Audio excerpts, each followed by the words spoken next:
Now, when you have profitability, they start creeping in, and they will either entice you to do things stupid like it did me, spend money frivolously, thinking it was always going to keep coming in. And I had cracked the code early on when I hadn't. I was getting lucky. No one taught me what to do once profitable. So I blew up. Being profitable without any direction is like a beautiful multi-million-dollar sailboat without a rudder. You're out there wherever the wind's going to carry you. And it's hard to understand if you've not obtained profitability yet, but it's a problem being profitable. It sounds like an oxymoron. It sounds like this can't be true. How can you have a problem being profitable? But yet you do once you get there, because you start wondering, okay, well, I've been making this much, this consistently. I do have losing trades, but I come out on top over the course of the week or the month. But where do I go next? What do I do with it? The exercise of just doing it alone is honing your experience and your edge. That goes without saying. But where do you go? What do you aim for? What are you trying to do? What structure should you start applying to your business of trading? See, it's not enough to say, well, I want to make $1 million, because $1 million is not a lot of money. I've already spent $1 million this year, and I don't have much to show for it. But you have to have a goal. You have to have something to aim for. And there has to be a structure behind that.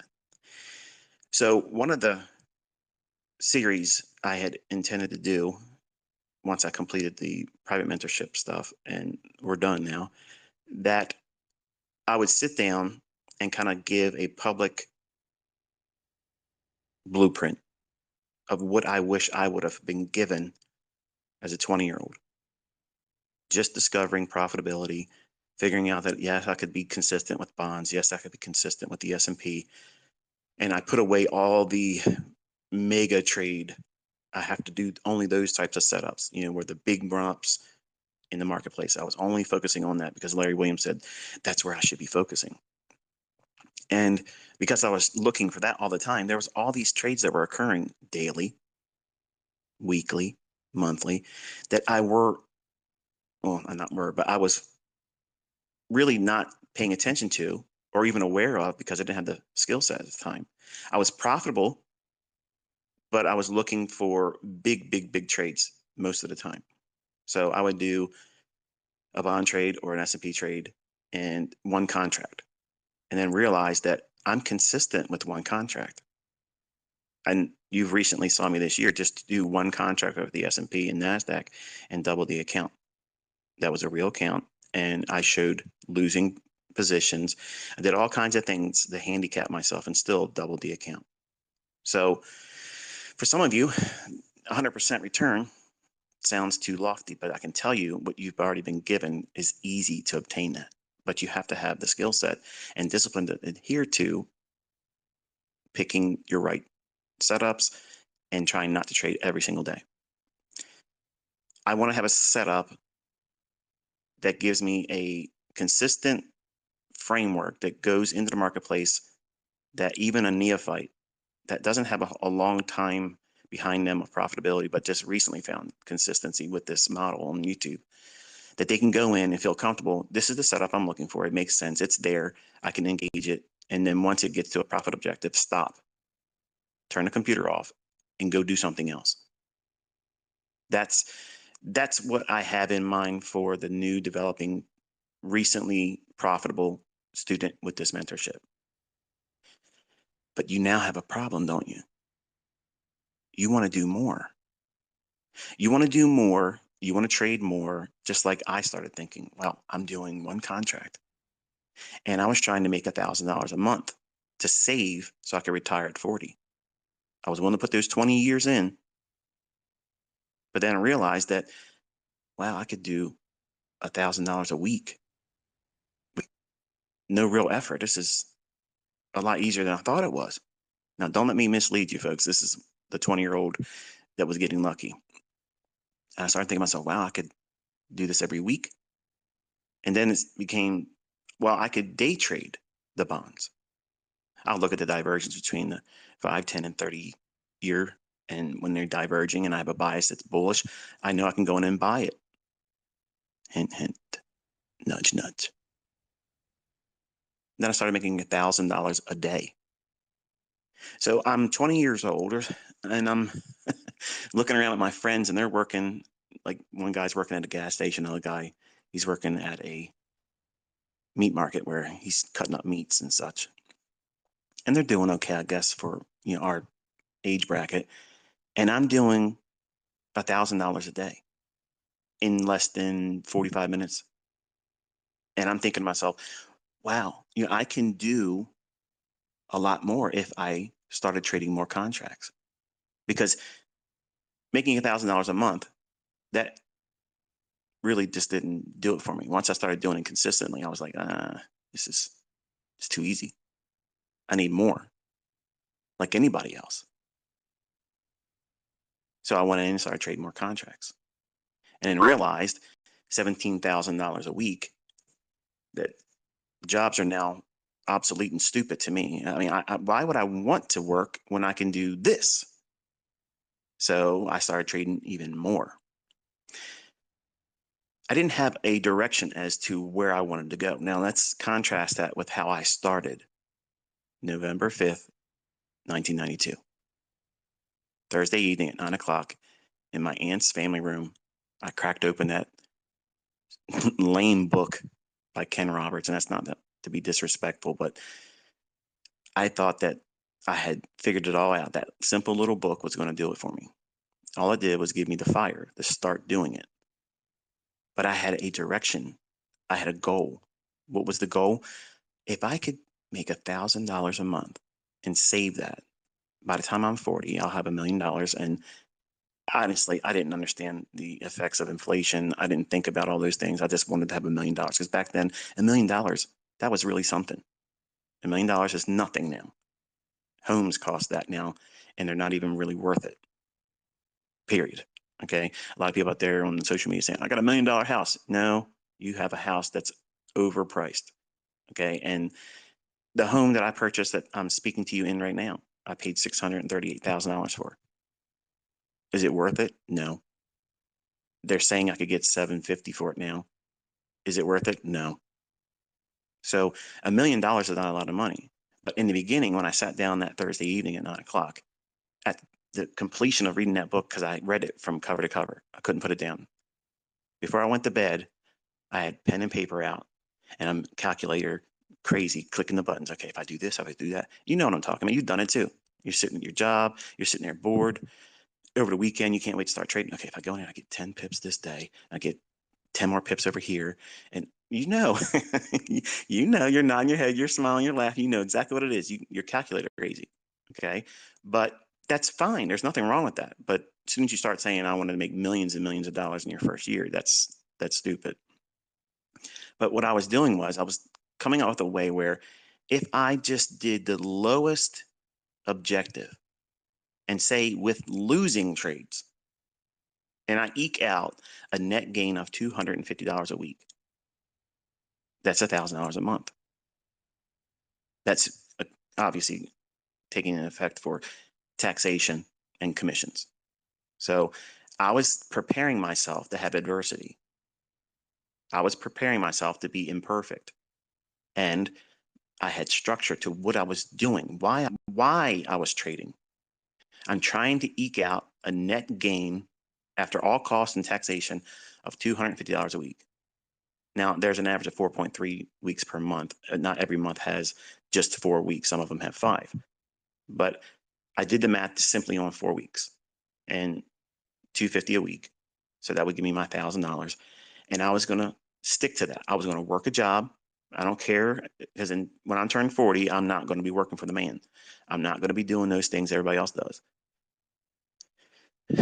The structure of me doing that, once I started making money, I abandoned it. So in other words, when you have a vision, you have a plan for your future, it's best to obviously write it down. Write it down so that way it's codified and you know this is what you're aiming for. Something strange happens. There's a metamorphosis that occurs when you start making consistent money. Everything goes out the window. It's like casino time. You lose all aspirations for being structured about everything you're doing. You're just saying, well, let's just see what happens if I do this many contracts and I try to hold for this much. Something's changed, not for the better. So over years of looking back and looking at journal entries and the times where I struggled and the times where I had epiphanies where it felt like I was really gaining in my understanding, it was when I was referring back to having structure in the way I was trading, not in the sense that optimal trade entries or order blocks in their infancy, none of those types of things. I'm talking about the structure of what it is I'm doing as a trader. What's the motivation? What's my goal? They have to be specific, because if you don't have specific goals, you won't know when you're going outside the lines and boundaries of what would lead to realistic results getting to that objective. Would it be reasonable for me to expect a net gain in 1992 of $250? I know some of you are laughing, thinking, $250? This guy's showing $7,000, $10,000 days. Humble beginnings, folks. That's where you're at right now. Don't be afraid of that. Don't be ashamed of it. Everyone starts there, but most people fail right there. They don't ever come out of that. And I can tell you the blueprint to get out of that stuff and get to the next level and hopefully get to where I am now. You'll do things I'm going to talk about in this series and in this woodshed moment, where I'm taking you to the woodshed and correcting your perspective on how you should be thinking you're going to make this money. Okay. You have to have a very, very low hanging fruit objective and then increase that gradually. Very, very small, slow, incremental, modular gains. That's how you do it. If you jump and you think, okay, I have a low hanging fruit objective, I hit it, I've been hitting consistently. All right, now I'm just going to go, I want $10,000 a month. You're going to fail because you didn't make that transition from $250 a week to $500 a week to $750 a week to $1,000 a week to $1,500 a week. That's a gradual increase. You get acclimated to the risks, the feeling of putting on that type of trade as it grows exponentially. You don't even know what that feels like. You have no idea what that feels like. And the wins are scary as hell. They're so scary. Yes, I said it right. The wins, not the losses. The losses haven't really stopped you from trading. As long as you had money in your account, you kept taking trades. So that's not a fear factor for you. You're smiling again. That wasn't a deterrent for you to stop trading. As long as you had money in there. Oh, I lost. Okay, well, I'm getting pissed off now. I'm going in. I'm going to go in there for more. And they're going to pay me with interest.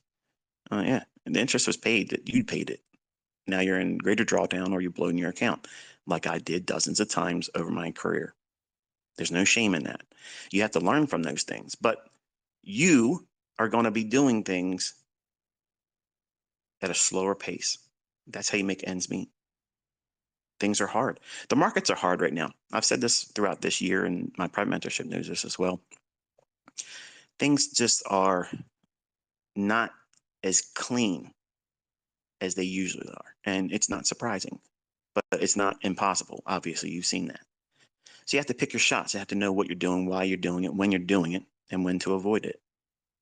That's part of your trading plan. But what are you doing as part of your growth plan to make ends meet? Where are you going to start? Where's your low hanging fruit threshold? What are you aiming for? Well, one of the things I like to teach is, and where did I get the $1,000? I don't have a specific reason for 1,000. I just felt that $1,000 to me at that time was a lot of money. And if I could save it every single month, nobody in my family was saving $1,000 and they were working. So I'm thinking, I'm working as a vendor, filling up candy machines and servicing soda and snack and cold food machines and coffee machines. If I can save $1,000 a month, I'm doing better than everybody else. And they can laugh at me that I'm making less than $300 a week, but I'm saving $1,000 a month. That's how I looked at it. So while most people were looking at me when I would tell them what I was trying to do, I was going to learn how to trade and make money in the markets, the commodity markets, at that. And they would crinkle their nose up at me and say, dude, are you serious? Like, you're going to lose your ass in that. You're going to lose your shirt. There's no way you're going to find profitability.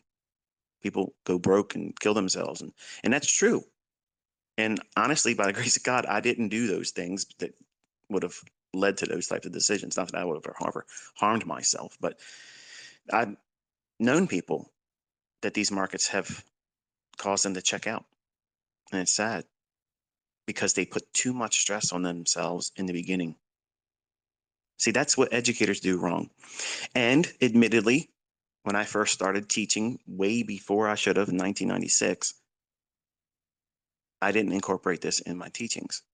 I was teaching go for broke, get rich or die trying, that type of mentality, everything all in, without being vulgar, I almost went there. I did not incorporate what I was learning at the time, which was small little incremental shifts in growth, going higher and higher gradually. And when I would get the big run-ups in my equity as a new trader, admittedly, I couldn't tolerate that excitement, that overzealous feeling of, I just made more money than my entire family collectively in a year, just this week. That's too much for a young man, especially from where I came from. Like, it's unfathomable. It's a scary, overwhelming, intimidating feeling. And the only way I could make myself believe that it was real was I had to do it again right away. Otherwise, it was luck. And sometimes I would get lucky again. But eventually, pushing my luck and trying to do better than the last 2 trades, 3 trades, more risk, no stop. It's going to go in my favor because the last 3 did, over leveraged. And then the account gets blown. So what I discovered and how to prevent that was I came up with a way, like I first started. I had realistic, absolutely easy objectives. Now think about this. I'm the guy that's already proven I've got millions of dollars and I've made millions of dollars and I can trade really very well. And I'm consistent. I'm the guy that's sitting down with you right now telling you you should be aiming for about $250 a week. And it's laughable to some of you right now. I know. I'm not talking to you. But there's a lot of folks that have not found consistency yet. They just breached that now I can be profitable, but you just arrived. You just got there. And this is where everybody without discipline blows up. They self-destruct. It's not worth mentioning the individuals that open up their account with live funds and just go right out and dust it and never see profitability. Those individuals are not the topic here because they're going to always be there. But my target audience here is the individuals that have gone through the 2022 mentorship. They've done the work, they've done the back testing, they've seen that it is a real pattern. It really repeats, it's very precise, and it's consistent. But now you've been trading it and you're consistently finding it. Now you've just dabbled with live funds and you did that decision on your own. I didn't tell you to do that. What is the advice that I would give you if I could go back in time? What would I be telling myself? It would be, do what you first started with. Go in there with a very easy objective. Now, some of you are already being critical and thinking, dude, $250 isn't going to do anything. Like, that's just literally, well, gas for 1 tank a week now, if you're getting 1 tank. And maybe a week's worth of groceries if you're single with no children. I don't know. I mean, I know it costs me a lot of money to put food in the house for my boys because they're growing and it's not easy. It's not cheap. But with ends, this series, I'm trying to cultivate this mindset as these new breed of traders that I've created here in 2022. How you can go out there and grab a hold of consistency and longevity. And it's the secret that I found, which didn't place too much emphasis on in the beginning, I quickly abandoned it, and it caused me to go into tailspins. But if you go in and you start thinking to yourself, okay, if I can make $250 a week consistently, and I stop there and I do that consistently, that's $1,000 a month. Now, you all want to leave your job. Some of you do, oh, I love my job. I really don't want to. You want to leave your job. Don't lie to me and don't lie to yourself. If you could sit home or sit on a beach somewhere knowing that you only put in 90 minutes in a work day, taking a trade that you've basically stalked for a couple days, and you made more than your job would have paid you for that month, nobody wants to stay working in that environment. Okay, forget about it. You're not gonna convince me, and you're not gonna convince anybody else that you love your job so much that you want to give your personal time and freedom and be away from your family to make somebody else rich. Okay, say that bullshit. Nobody believes that. So you all want that. That's why we're here. That's why we're trading, because we want to lead the rat race. And guess what? That's commendable, because there's a lot of people that say, you know what, it's too hard. I'm just gonna suck it up, and they medicate themselves with alcohol and drugs and extracurricular things in their marriages and their relationships. That's a destructive path. Whereas if you just simply say, hey, I have to have a job right now, but I don't have to have a job the rest of my life. I don't have to have that. That's a decision you're making. And that is still in your control, even with the things that are in play right now. Inflation, the struggles with, employment, finding, affordability with everything, housing, cars, all that stuff. I'm going to tackle all that stuff in this series. I'm making a practical trading series. See, it's not enough to simply say, ABC, 1, 2, 3, here's the system, here's the setup, and go in and trade it and make money. That's not enough. It's too myopic. You're giving a child a loaded gun. That's never good, because harm is going to come. It's inevitable. So I know I've given you a 50 caliber Barrett, and you don't even realize it yet. But if you understand where you're going with it, what are you going to do with it? You'll see how easy it is to build wealth. Wealth doesn't happen right away. Now, your goal should be to work towards being rich. Rich is not wealthy. Wealthy is where the money's making money for you. Rich is where you don't need to work to make your bills. There's a difference there.